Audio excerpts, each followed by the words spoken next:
محمد رسول الله لا إله إلا الله محمد رسول الله. السلام علیکم ورحمۃ اللہ وبرکاتہ. بسم اللہ الرحمن الرحیم. الحمد للہ وحدہ والصلاة والسلام علی من لا نبی بعدہ. اما بعد فاعوذ باللہ من الشیطان الرجیم. بسم اللہ الرحمن الرحیم. مثل الذین ينفقون فی سبیل اللہ کمثل حبۃ انبتت سبع سنابل فی کل سنبلۃ مئۃ حبۃ واللہ یضاعف لمن یشاء واللہ ذو الفضل العظیم. وقال تعالی يسألونك ماذا ينفقون قل العفو. وقال النبي صلى الله عليه وسلم جاء ملكان صباح كل يوم وقال الملك اللهم أعط منفقا طلقا وقال الآخر اللهم اعطی ممسکا تلفا او کما قال علیہ الصلوۃ والسلام. بزرگوں، دوستو، قرآن پاک میں صحابہ کا مزاج اللہ نے نقل کیا ہے کہ صحابہ اپنے سرتاج سرکار دو عالم صلی اللہ علیہ وسلم سے، شمع رسالت پیارے نبی صلی اللہ علیہ وسلم سے پوچھتے ہیں کہ اے اللہ کے رسول، ہم کیا خرچ کریں، اللہ کے راستے میں کیا خرچ کریں؟ اللہ کی طرف سے جواب مرحمت فرمایا جاتا ہے، جواب دیا جاتا ہے کہ آپ کہہ دیجئے کہ جو کچھ تمہاری ضرورت سے بچ جائے سب کچھ اللہ کے راستے میں خرچ کرو. ایک موقع پر اللہ تعالیٰ ارشاد فرماتے ہیں کہ اللہ کے راستے میں خرچ کرنے کی مثال ایسی ہے جیسے کوئی کسان زمین میں کوئی ایک دانہ بو دے اور اس ایک دانے سے 7 بالیاں اگیں اور ہر بالی میں 100 دانے. اس نے ڈالا تھا ایک دانہ اور اس سے 700 دانے تیار ہو گئے، اور اخلاص کے مطابق اللہ اس سے بھی اور زیادہ عطا فرما دیتا ہے. یہ ہے خرچ کرنے کا فائدہ. دوستو، اللہ کے رسول صلی اللہ علیہ وسلم نے ایک موقع پر، حدیث قدسی ہے، گویا اللہ تعالیٰ خود ارشاد فرماتے ہیں کہ میں بھوکا تھا تو نے مجھے کھانا نہیں کھلایا، میں پیاسا تھا تو نے مجھے پانی نہیں پلایا، میں بیمار تھا تو نے میری عیادت نہیں کی. بندہ کہہ گیا اللہ آپ تو رزاق ہیں، آپ روزی دینے والے ہیں، آپ کیسے بھوک ہو سکتے؟ آپ ساری ضرورتیں مہیا کرتے ہیں بندوں کی، آپ کیسے پیاسے ہو سکتے ہیں؟ آپ کیسے بیمار ہو سکتے ہیں؟ تو اللہ تعالیٰ فرمائیں گے کہ فلاں بندہ میرا بھوکا تھا، تو نے اسے اگر کھانا کھلایا ہوتا تو سمجھو مجھے کھانا کھلایا، تو نے میں کسی پیاسے کو پانی پلایا ہوتا تو سمجھو مجھے پانی پلایا، اور کسی بیمار کی عیادت کی ہوتی تو سمجھو میری عیادت کی.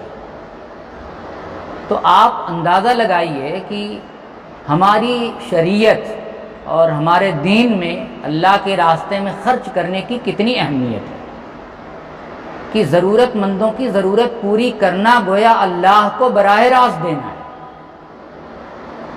اور قربان جائیے صحابہ کے یہ مزاج بنا تھا.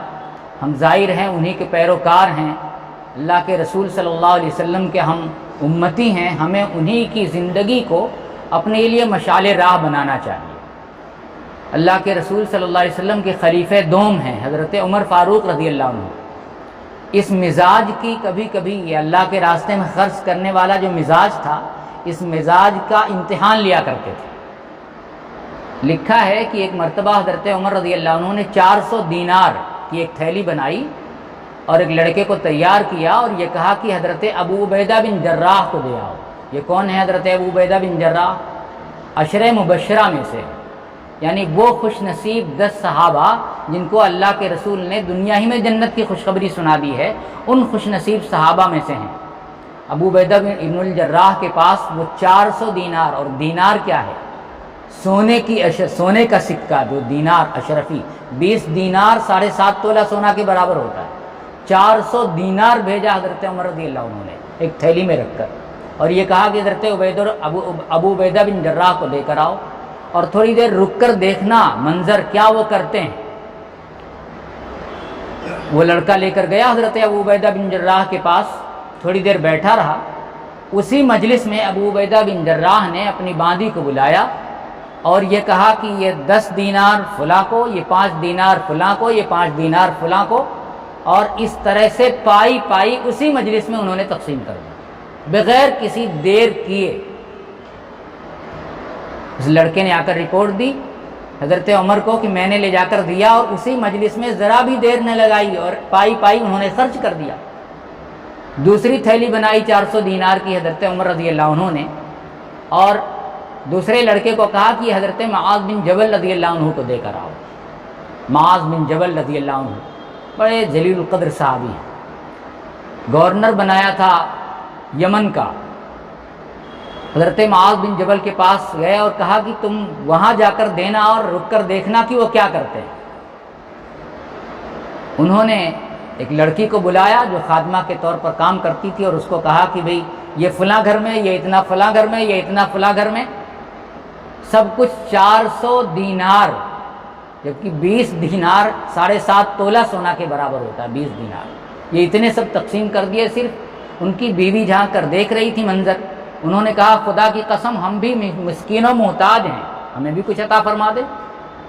واللہ نحن مساکین فآتنا، ان کی بیوی کہتی ہیں اللہ کی قسم ہم بھی مسکین ہیں، ہمیں بھی کچھ دے دیں. دیکھا 2 دینار بچے ہوئے تھے، وہ تھیلی بیوی کی طرف پھینک دیا. یعنی 398 دینار اللہ کے راستے میں اسی مجلس میں خرچ کر دیا. تو حضرت عمر رضی اللہ عنہ اپنے صحابہ، اپنے ساتھیوں کا اس طرح امتحان لیا کرتے تھے. یہ پتہ چلتا ہے ان واقعات سے کہ صحابہ کا کیا مزاج تھا، اور یہی وجہ تھی آسمانی آفات ہوں یا زمینی بلیات ہوں یا اس طرح کے مصائب ہوں، صحابہ کی زندگی میں کہیں اس طرح کا کوئی چیز نظر ہی نہیں آتی، اور اگر ہوتی بھی ہے تو اسے بہت ہی کشادہ دلی اور بشاشت کے ساتھ برداشت کرنے کا مزاج ہے. اور ہمارے یہاں تو کیا ہے، کسی طرح کی کوئی مصیبت آئی تو ظاہر ہے اس وقت ہم پھر شکوہ شکایت کرنے بیٹھ جاتے ہیں. قدرت کی ہم اپنا جائزہ نہیں لیتے کہ ہماری یہ سب کچھ کس وجہ سے ہے. یہ جو حالات آتے ہیں یہ سب ہمارے شامت اعمال کا نتیجہ ہے.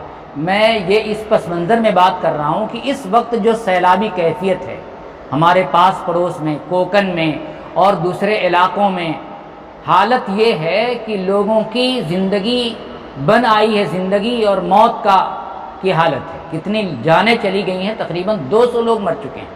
اور حالت یہ ہے کہ جو لکھپتی کروڑ پتی ہیں ان کے لیے پینے تک کا پانی نصیب نہیں ہو رہا ہے.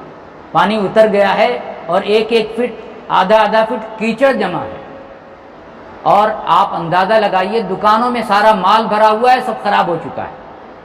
اللہ کے رسول صلی اللہ علیہ وسلم نے، مجھے ایک واقعہ یاد آیا کہ حضرت مولانا خالد سیف اللہ رحمانی جو جنرل سیکریٹری ہیں مسلم پرسنل لا بورڈ کے، کئی سال پہلے اسی طرح کی سیلابی کیفیت تھی کشمیر میں، اور حضرت وہیں پھنسے ہوئے تھے، اور 1-2 منزلہ تک پانی پہنچ گیا تھا. حضرت خود پھنسے ہوئے تھے.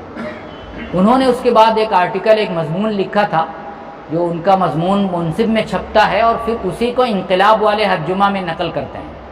اور آپ حضرات سے میں کہوں گا کہ اس حضرت مولانا خالد سیف اللہ رحمانی کا جو مضمون ہے ہر جمعہ کے دن انقلاب میں چھپتا ہے، اور بہت ہی قابل مطالعہ مضمون ہوتا ہے، ہر ایک کو پڑھنا چاہیے. انہوں نے ایک آرٹیکل اور مضمون لکھا تھا، اس میں یہ کہا تھا کہ یہ ہماری کشمیری بھائیوں کی شامت اعمال کا نتیجہ ہے. انہوں نے کہا کہ ہمارے یہاں، یعنی مراد کشمیر میں ہے، کہ وہ زکوٰۃ نہیں نکالتے. میں نے ابھی ایک حدیث نقل کی، اللہ کے رسول صلی اللہ علیہ وسلم ارشاد فرماتے ہیں کہ روزانہ صبح کو 2 فرشتے آسمان سے اللہ کے حکم سے اترتے ہیں. ایک فرشتہ یہ دعا کرتا ہے اللہم اعطی منفقا طلقا، اے اللہ جو تیرے راستے میں خرچ کرتا ہے اس کو اور دل کھول کر دے، خوب کشادہ روزی عطا فرما. اور جو اپنا ہاتھ روک کر رکھتا ہے، نہیں دیتا، خرچ کرنے کے لیے تیار نہیں ہوتا، اے اللہ اس کے مال کو برباد کر دے. فرشتے کی دعا اور اللہ کی قبولیت، ظاہر ہے یہ دونوں ساتھ ساتھ. اس میں کیا شک اور شبہ ہو سکتا ہے کہ اگر ہم واقعی زکوٰۃ نہ دیں تو ہمارا مال یقیناً برباد ہو کر رہے گا. تو یہ بھی ہمارے جائزہ لینے کی بات ہے. ان دنوں کے حالات میں خود اپنا مشاہدہ بتاتا ہوں. کچھ ساتھیوں کو میں جانتا ہوں بہت قریب سے، اللہ نے ان کو خوب نوازا ہے. لیکن ایسا لگتا ہے کہ اس لاک ڈاؤن کے اس حالات میں وہ بہت مطمئن ہے کہ چلو ٹھیک ہوا، مولانا حضرات نہیں آئے، چندہ نہیں دینا پڑا۔ اللہ اکبر کبیرہ، یہ تو 2.5% دینا ہے زکوٰۃ کا۔ 98.5 پیسہ آپ اپنے پاس رکھیے، 2.5 پیسہ آپ کو نکالنا ہے، کتنی معمولی سی چیز ہے، اور وہ بھی اللہ کا، وہ ہمارا ہے ہی نہیں، وہ غریبوں کا حق ہے، اس کو دینے میں بھی اتنی آناکانی، اور ایسا لگتا ہے کہ ہم کوئی جرمانہ ادا کرنا ہے۔ یہ جب صورتحال اور یہ مزاج ہو جائے ہمارے سماج کے مسلمانوں کے مالداروں کا، تو ظاہر ہے اس طرح کی آفات تو یقیناً آئیں گی۔ تو ہمیں اپنے یہ سمجھنا چاہیے ہماری شامت اعمال ہے، کہیں ایسا تو نہیں ہے میرے زکوٰۃ روکنے کی وجہ سے اس طرح کے حالات آئے ہیں۔ اللہ عالم بالصواب، ایسا بھی ہو سکتا ہے زکوٰۃ دیتے بھی ہوں، اس کے باوجود گیہوں کے ساتھ گھن بھی پستا ہے۔ بہت سارے لوگ ایسے بھی ہوں گے جو زکوٰۃ یقیناً ادا کرتے ہوں گے پائی، لیکن کچھ اگر ایسے ہیں تو ان کے ساتھ بھی اس طرح کے حالات آ جاتے ہیں۔ دنیا میں تو ظاہر ہے یہ نہیں ہونے والا کہ امتاز الیوم ایھا المجرمون، یہ تو آخرت کا وصول ہے کہ وہاں اچھوں اور بروں کو الگ الگ کریں گے، لیکن یہاں تو جب آفتیں آئیں گی، مصیبتیں آئیں گی، تو اچھوں کے ساتھ بروں کے ساتھ اچھے بھی اس میں پسیں گے، حالات سب پر آئیں گے۔ یہ حالات جو ابھی کوکن میں اور دوسرے علاقوں میں آئے ہیں کہ کھانے کے اور پانی کے محتاج بنے ہوئے ہیں لوگ، یہ حالات ہم پر بھی آ سکتے ہیں۔ اور آپ دیکھیں کہ ان شہروں پر حالات آئے جو ندیوں کے قریب تھے، مہاڑ ہے ندی کے قریب ہے، کھیڑ ہے ندی کے قریب ہے، چپلون ہے ندی کے قریب ہے، بھیونڈی ہے ندی کے قریب ہے، پتہ چلا کہ وہاں سیلابی کیفیت ایسی ہوئی کہ ساری ندیوں میں طوفان آیا اور قریب کی بستیوں میں پانی اتنا زیادہ ہو گیا، ایک منزلہ تک پانی پہنچ گیا، جبکہ دور کے علاقے اس سے محفوظ رہے۔ خدا نخواستہ ہم اہل بمبئی کے ساتھ اگر کوئی ایسا معاملہ ہو جائے تو پورا بمبئی غرق ہو جائے گا۔ جس طرح کا طوفان آیا تھا کچھ دنوں پہلے انڈونیشیا اور نہ جانے دوسرے علاقوں میں، اس طرح کے حالات سمندر میں اگر آ جائے تو کیا ہوگا؟ پورا بمبئی ڈوب سکتا ہے۔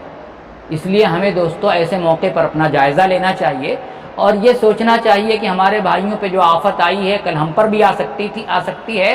ہم یہ نہ سوچیں ہمارے پاس کتنی گنجائش ہے، 1 روپے کی گنجائش ہے، آپ 1 روپیہ خرچ کریں۔ خلوص کے ساتھ خرچ کیا ہوا مال اللہ کی نظر میں اور اللہ کے رسول کی نظر میں وہ بہت قیمتی ہے۔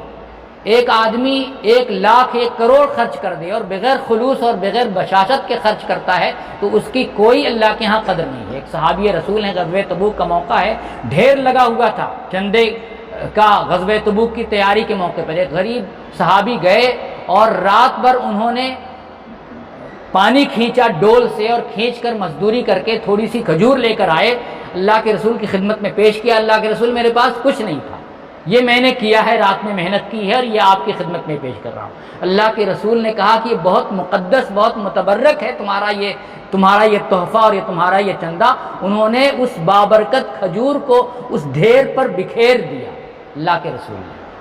آپ اندازہ لگائیے کس قدر خلوص سے انہوں نے پیش کیا ہوگا اور اللہ کے رسول نے اس خلوص کی بنیاد پر کتنی قدر کی اور اللہ کے ہاں کتنی عزت افزائی اور کتنی قدر ہوگی۔ تو ہم خلوص کے ساتھ 1 روپیہ بھی خرچ کریں گے تو یقیناً اللہ تبارک و تعالیٰ اس کو 700 گنا بلکہ اس سے بھی زیادہ کر کے عطا فرمائیں گے۔ حضرت عمر رضی اللہ عنہ نے ایک بار 10,000 دینار بھیجا حضرت سعید بن عامر جمحی کے پاس، گئے بندہ لے کر گیا اور ان کے پاس سعید بن عامر جمحی رضی اللہ عنہ کے پاس 10,000 دینار، اور انہوں نے بھی یہی کیا کہ اسی مجلس میں سب کچھ تقسیم کر دیا۔ کچھ دینار بچے تھے، ان کے گھر والوں نے کہا تو انہوں نے کہا بھی ٹھیک ہے یہ تم لے لو۔ حضرت عمر رضی اللہ تعالیٰ عنہ نے، ان کی بیوی نے، حضرت سعید بن عامر کی بیوی نے کہا کہ بھئی آپ کہاں لے جا رہے ہیں تھیلیاں بھر بھر کر، یہ کس کو دینے جا رہے ہیں؟ کہہ رہے میں ان کو دینے جا رہا ہوں جو ہمیں زیادہ نفع دے کر واپس کرے گا۔ کچھ تھوڑے سے دینار بچے تھے، جب وہ گھر کے ضروریات میں خرچ ہو گئے تو بیوی نے کہا کہ تمہارے پاس کچھ بچا نہیں ہے؟ جن کے پاس وہ تھیلیاں آپ نے پہنچائی تھیں، اس جیسے بے مرابحہ ہوتی ہے کہ ہم نے دے دیا نفع پر تجارت کے لیے، تو کہنے لگے جو آپ نے نفع میں لگایا ہے بزنس میں اس کا نفع لائیے اب جا کر، اب تو گھر میں کچھ نہیں ہے خرچ کرنے کے لیے۔ کہنے لگے کہ ٹالتے رہے، کئی بار اصرار ہوا بیوی کا، کئی دن تک مسلسل اصرار ہوتا رہا، تو کہنے لگے بھی میں نے اللہ کو دیا ہے جو کئی گنا 700 گنا سے بھی زیادہ بڑھا کر ہمیں یہ کل قیامت کے دن واپس کرے۔ تو تو خدا کی راہ میں دینا ہے، گھر کو بھر لینا، ادھر دیا کہ ادھر داخل خزانہ ہوا۔ اور دوستو یہی ہے عبادت، یہی دین و ایمان کی کام آئے دنیا میں انسا کے انسا۔ ہم نے صرف دین کس کو سمجھ رکھا ہے؟ اپنی نماز، اپنا روزہ، اپنی حج، اپنا عمرہ۔ لوگ ہیں حج کے موسم میں کتنے حج پہ حج کیے جا رہے ہیں، اور پڑوس کا آدمی چند پیسے کی دوا کے لیے بیچارہ در در کی ٹھوکریں کھاتا ہے۔ ایک غریب ہے اپنے بچے کی پڑھائی کے لیے، فیس کے لیے پریشان ہے، اور بندہ ہے کہ عمرے پہ عمرہ کیا جا رہا ہے۔ یہ تو تمہاری نظر میں ٹھیک ہے، لیکن اس بندے کی بھی ضرورت پوری کرو۔ تمہارا حج زندگی میں ایک بار فرض تھا، وہ تو ادا ہو چکا، ابھی نفلی حج سے زیادہ ضروری ہے اس کو خرچ کرنا۔ یہ ہماری شامت اعمال ہی تو ہے کہ آج مسجدوں میں آنے سے محروم ہم کر دیے گئے۔ ہماری بدعمالی اور شامت اعمال ہی ہے کہ ہم حج عمرے کی دولت سے بھی محروم کر دیے گئے، اس سعادت سے۔ اس لیے ہمیں خوب اور خوب توبہ کرنا چاہیے، اللہ سے استغفار کرنا چاہیے، خوب صدقہ خیرات کرنا چاہیے۔ بلاؤں کو، مصیبتوں کو، اس کے سیلاب کو، بلاؤں کے سیلاب کو صدقہ ٹال دیتا ہے۔ روزانہ صدقے کا اہتمام کریں، بلکہ اپنے گھروں میں اپنے طور پر ایک صدقے کی پیٹی بنا لیں۔ کوئی اگر تنظیم نہ رکھے، خود اپنی ایک پیٹی بنا لیں، جس طرح سے بچے اپنا گلک بناتے ہیں اس طرح اپنا ایک صدقے کی پیٹی بنا لیں، اور حسب توفیق روپیہ 2 روپیہ اس میں ڈالتے رہیں، اور اس کو پھر کسی غریب کو، کسی محتاج کو، کسی بیوہ کو، کسی ضرورت مند کو آپ دیتے رہیں۔ آپ دیکھیں اس عمل سے آپ کی زندگی میں کتنی خیر اور کتنی برکتیں آئیں گی، آپ خود اندازہ لگائیں گے۔ اور بظاہر اس کے ثمرات نظر نہ آئیں، ہو سکتا ہے، لیکن آخرت میں تو اس کا بے شمار فائدہ انشاءاللہ ہمیں ملے گا۔ تو اس لیے ہمیں تجربے کے لیے نہیں کہ مولانا صاحب نے تو کہا تھا گلک بنا لو اور پھر دیکھو خیر و برکت نظر نہ بھی آئے تو اللہ کے یہاں تو یقیناً خیر و برکت سے ہم محروم نہیں ہو سکتے۔ اللہ تعالیٰ خوب نوازیں گے، اس لیے ضرورت اس بات کی ہے۔ دیکھیے ہمارے یہاں عباس ملا صاحب ہیں، ان کا بھی فون آیا تھا، وہ وہاں کے ہیں، کوکن کے علاقے سے تعلق رکھتے ہیں۔ اس طرح اس وقت کوکن کے علاقے کی بہت ساری تنظیمیں جو اس یہ ریلیف کا کام کر رہی ہیں اس علاقوں کے لیے، تو آپ چاہیں نقد رقم دینا چاہیں تو نقد رقم دے دیں۔ ضروریات کی چیزوں میں دیکھیے ہمارے یہاں چلن کیا ہو گیا، مری مرغی اللہ کے نام۔ جمعے کا جب چندہ گنا جاتا ہے نا تو بہت سارے نوٹ ایسے رہتے ہیں جو بالکل چلنے جیسے نہیں رہتے، کہیں نہیں چلا تو وہ مسجد کے چندے میں بندے نے ڈال دیا، مری مرغی اللہ کے نام۔ ایسا نہ کرو، لن تنالوا البر حتی تنفقوا مما تحبون۔ ہرگز ہرگز نیکی کو نہیں پہنچ سکتے جب تک کہ تم اپنا پسندیدہ مال اللہ کے راستے میں خرچ نہ کرو۔ یہ آیت نازل ہوئی، ایک صحابی اللہ کے رسول کی خدمت میں حاضر ہوئی اور کہا میرا فلاں باغ بڑا قیمتی ہے، اللہ کے رسول میں اللہ کے راستے میں دیتا ہوں۔ یہ مزاج تھا صحابہ کا۔ اور ہمارا مزاج کیا ہے؟ پھٹی نوٹ جمعے کے چندے میں، پرانے کپڑے سے علاوی معاملہ آیا تو چلو بھائی سارے پرانے کپڑے نکال کر گھر بھی صاف ہو گیا، کباڑ بھی صاف ہو گیا، اب نئے نئے کپڑے کر کے رکھے ہوئے ہیں۔ نہیں، ایسا مت کرو بھائی، نئی چادریں، نئے کمبل، نئے کپڑے اور اس طرح کی چیزیں دینا ہو تو دو۔ سڑی اور گلی چیزیں، پرانی چیزیں اس طرح دینے سے گریز کیجیے، اس کی ضرورت نہیں ہے۔ اللہ تعالیٰ کے راستے میں دے رہا، اللہ کے نام پر دے رہے ہیں، اللہ کے نام پر ہم سڑی گلی چیزیں دیں، پرانی چیزیں دیں، استعمال شدہ کپڑے دیں، ظاہر ہے وہ بھی چیز ہے، لیکن یہ ہے کہ اللہ کے نام پر دے رہے ہیں تو ہم اچھی چیز دیں۔ تو ہم اس طرح کی چیزیں جو نئے ہوں، پانی کا انتظام کرنا ہے وہاں، اس طرح سے دودھ کی جو پیکٹ آتے ہیں جو دودھ کے پاؤڈر سے آتے ہیں اس کی ضرورت ہے، کھانے کی ضرورت ہے، کپڑوں کی ضرورت ہے، کمبل اور چادروں کی ضرورت ہے، اور آپ اس طرح کے اداروں کے پاس آپ نقد پیسے پہنچا دیں۔ ہمارے یہاں کے جو ذمہ داران ہیں مولانا ضیاء الرحمان صاحب، امام صاحب، ان کے پاس انشاءاللہ میں لنک بھی بھیج دوں گا کہاں آپ کو بھیجنا ہے۔ عباس ملا صاحب کہہ رہے تھے میں آپ کو بھیجوں گا، تو انشاءاللہ وہ بھیج دیں گے، تو وہاں آپ پہنچا دیں۔ یا انجمن خیر الاسلام ہے سیکٹر 14 جو مسجد جامع مسجد ہے سیکٹر 14 کوپر کھیرنا کی، وہاں اس کے ذمہ دار ہیں عباس ملا صاحب، وہ اس کام میں فی الحال فوری طور پر لگے ہوئے ہیں، وہاں آپ پہنچا دیں۔ اللہ تعالی ہم سب کو عمل کرنے کی توفیق دے، اور اللہ تعالی ہمارے اس بیٹھنے کو، ہمارے سننے کو قبول فرمائے، اور اللہ تعالی جزائے خیر عطا فرمائے، اور ہماری ان ساری تمام آفات و بلیات سے اللہ ہم سب کی حفاظت فرمائے۔